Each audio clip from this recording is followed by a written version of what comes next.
제가 금융 문제에 대해서 사실은 어떤 얘기를 하면 엄청난 비난을 받거나 그런 경우가 많아요. 근데 내가 이 얘기를 할까 말까 그러다가 또 한 번 더 하기로 했는데. 하십시오. 우리가 이제 공동체 원리라고 하는 게 있잖아요. 근데 예를 들면 금융이라고 하는 거는 이제 알 수 없는 미래의 상환 능력. 이걸 가지고 이제 이거는 확률상으로 이 모집단 안에서는 몇 퍼센트가 못 갚을 가능성이 있다라고 하면 그걸 계산해 가지고 비용으로 산정을 해서 이자를 다 올려서 받잖아요. 그 중에서 예를 들면 2%가 못 갚았다 그러면 뭐 그건 이미 계산된 거기 때문에 손해가 아니죠. 이게 금융의 원리고 일종의 공동체 원리인데 이걸 너무 잔인하게 말해요. 저기 김용범 실장은 저 못 갚게 생겼는데 딱 보니까 여기는 못 갚을 확률이 좀 높은 집단 딱 구분을 해가지고 이게 신용 등급이죠. 그래서 당신은 못 갚을 가능성이 높은 집단이니까 이자를 더 많이 내. 근데 다 갚았어요. 근데 왜 그래야 되죠? 물론 필요하죠. 이게 이제 시장 원리죠. 자본주의 논리고 시장 원리라서 이게 이렇게 하면 안 된다는 게 아니고 너무 잔인하게 세세히 쪼개가지고 그래서 지금은 갚을 능력 되고 안 빌려도 되는 사람한테 빌려주려고 아주 이자를 낮게 막 밀어내듯이 지금 대출해 주잖아요. 근데 우리 최별 선생 같은 분들은 막 돈 요만큼 필요해가지고 하려고 그러면 막 엄청나게 조사해가지고 미안해서 아마 그랬을 가능성이 많은데 이런 분들이 또 많이 있지 않습니까? 근데 여기서 우리는 공동체 원리라고 하는 걸 가끔씩은 좀 잊어버리지 말아야 되겠다. 그걸 완전히 제거해버리면 너무 잔인한 세상이잖아요. 내가 갚을 가능성이 낮은 10%에 속한다. 근데 그 중에서도 10% 중에 80%는 다 갚는단 말이에요. 근데 그렇게 분류됐다는 이유로 거기는 이자를 뭐 10몇 %씩 된다고 아주 잘 갚을 가능성이 있는 집단은 2%, 3%에 빌려주잖아요. 근데 이게 불가피하긴 한데 이걸 어느 정도로 이렇게 할 거냐. 정도의 문제는 정책 판단의 문제거든요. 이걸 얼마나 잔인하게 할까 약간 느슨하게 할 거냐. 근데 너무 지나치다 지금 내가 보기에는. 금융이 너무 잔인하다. 그래서 한번 그 구렁텅이에 빠지면 다시 못 살아나요. 그래서 제가 전에 한번 전체 공동체를 기준으로 예를 들어서 0.1% 정도를 올리면 어려운 집단에게 좀 깎아줄 수 있지 않겠냐, 더 많이 빌려줄 수 있지 않겠냐. 그랬다가 막 엄청나게 이제 폭격을 당했는데 사회주의자다, 빨갱이다. 근데 그거는 공동체의 원리의 한 부분이잖아요. 그래서 10%의 하위층에서도 90% 이상은 갚는다. 갚은 사람이 문제냐고요. 그 나머지 10%안 갚는 사람 거를 대신 낸 거잖아요. 근데 이거를 왜 가난한 사람끼리 다 부담하냐는 거예요. 10% 하위에 속하는 사람의 90%만 그 집단에 속하는 걸로 평가된 사람이 낸 손실을 감당하는 거잖아요. 왜 신용도가 더 높은 사람은 한 개도 감당하면 안 되냐. 뭐 그것도 하나의 합리적인 방안일 수 있는데 그런 점에서 우리 좀 너그러워질 필요가 있겠다. 그런 생각이 들었어요. 왜? 우리 대한민국 공동체의 구성원이니까. 하위 10%가 반드시 하위 10% 중에 10% 거를 다 부담해야 된다. 지금 시스템이 그렇잖아요. 너무 가혹하지 않냐. 최소한 그중에 일부라도 좀 분담하면 안 될까? 그 생각을 해봤어요. 오늘 이 얘기해가지고 또 이제 사회주의 빨갱이 소리 한참 듣게 되겠다.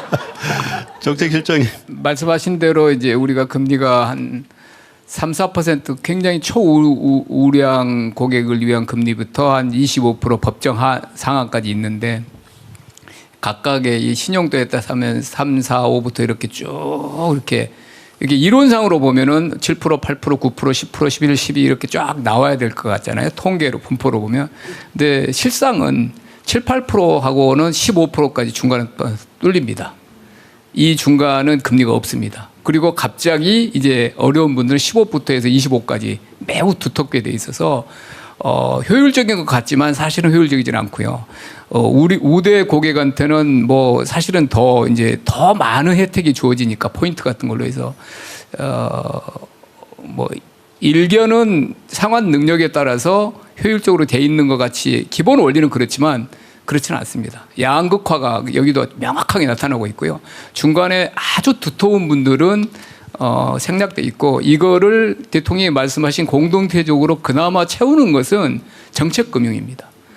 서민금융들은 대부분 이제 국가가 만든 보증기구를 통해서 국가가 보증해준 영역만 있어서 중간에 아주 넓은 강처럼 이렇게 있는 거고 15부터 있는 분들은 카드 이런 건 15, 17, 18은 사실 아주 급전 외에는 사실 그 금리는 말이 안 되는 겁니다. 그건 아주 급할 때 외에는 그거를 이제 일상적인 운영적으로 쓰면은 어떻게 그 이익을 낼 수 있겠어요. 그래서 저도 평생 이제 금융 정책을 하고 되게 자괴감이 드는 영역이고 효율적이지 않고요. 중간에 많은 부분이 뻥 이렇게 도넛같이 뚫려 있는 거고요.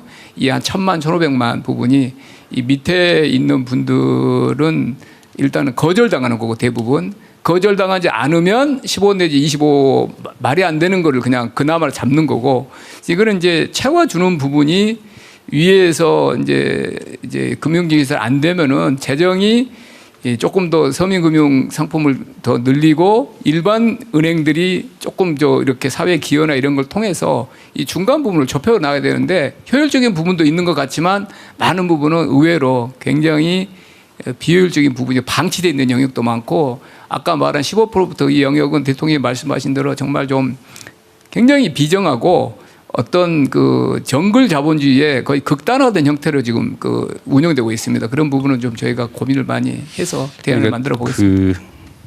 그러니까 이런 점에 대한 우리 공감대라고 그럴까? 우리 국민들 사이에 공감대가 좀 필요한데 만약에 그 금융기관이 빌려주는 돈이 내가 개인적으로 번 돈, 개인에게 맡긴 돈을 오로지 그것만이라면 이게 말이 돼요. 절대로 손실을 감수할 이유가 없으니까. 근데 지금 금융의 거의 상당 부분은 인허가를 통해서 국가 발권력을 대신 행사하는 거잖아요. 금융기관 진입 차단하고 몇 개만 허가해줘가지고 정책금융이든 국가의 뭐 발권력에 의한 통화정책에 따른 돈을 빌려주잖아요. 예금보험도 국가가 해줍니다. 그러니까 그런 보호도 해주고 그 국민의 세금으로 이렇게 기관을 지원까지 해주면서 영업을 하기 때문에 이건 완전히 개인적 이익만 추구해서는 안 되는 거죠, 원래는.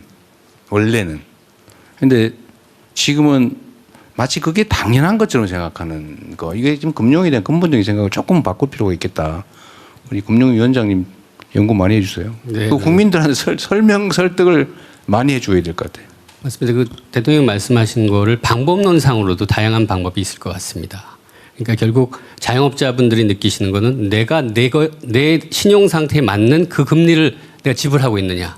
너무 과잉으로 내가 너무 높은 금리를 내 능력, 내 상환 능력. 왜냐면 나는 아직 안 보여줬는데 난 뭐 이력도 없고 그다음에 어떻게 보면 난 다른 데이터는 잘 갚았는데 통신 데이터는 잘 갚았는데 다만 금융에 처음 갔기 때문에 금융의 이력은 없을지언정 다른 이력들은 많기 때문에 이거가 만약에 반영이 됐다면은 아마 내 금리는 더 낮아갈 수 있는 건데 그러니까 어떻게 보면 다양한 그 정보들이 이분들의 그 상태를 제대로 평가할 수 있으면 훨씬 더 거기서 다른 룸들이 생길 수 있을 텐데 그런 부분이 너무 기계적으로 하니 너무 지금의 신용평가가 금융 요 상환 여기에만 집중돼 있기 때문에 그런 부분에서도 아마 해결점을 찾지 않을까 하고 그런 부분도 저희들이 그래서 다양한 대안 모델을 통해서 그런 부분 아까 최별님 같은 경우도 보면 신보의 관계 그나마 신보가 보증을 해줬기 때문에 그나마 금리가 낮아서 갔고 근데 거기서 좀 잘 갚으시면 거기서 등급들이 올라가시고 그래서 자꾸 정규 제도권에 들어가시고 그게 검증되고 능력을 보여주시고 그러면서 더 낮은 금리로 가고 이런 선순환을 만들면 그런 부분에서 상당 부분 또 해소될 수 있는 부분이 있지 않을까 그런 생각을 합니다. 꽤 오랜 시간이 흘렀습니다마는 그 인터넷 뱅크라는 걸 우리가 면허를 내주고 새로운 산업으로 육성을 할 때도 여러분 다 기억하시겠지만 새로운 기술로 신용평가를 한다든지 해서 중금리 대출을 활성화한다. 일단 한번 돌아볼 일입니다. 정말 그렇게 하고 있는지. 그리고 AI 미래기획 수석비서관님도 오셨습니다만 이제 AI 시대이기 때문에 AI를 국가 정책으로 금융에도 혁신을 하는 아주 그 매개체로 쓰면은 정말 사실 양극단밖에 없다는 대통령의 말씀이 정말 맞거든요. 그죠? 그래서 그 중간 지대의 어떤 금융이 포용금융이라는 측면에서도 또 혁신금융이라는 측면에서도 발현될 수 있도록 애를 써 주시면 좋을 것 같습니다.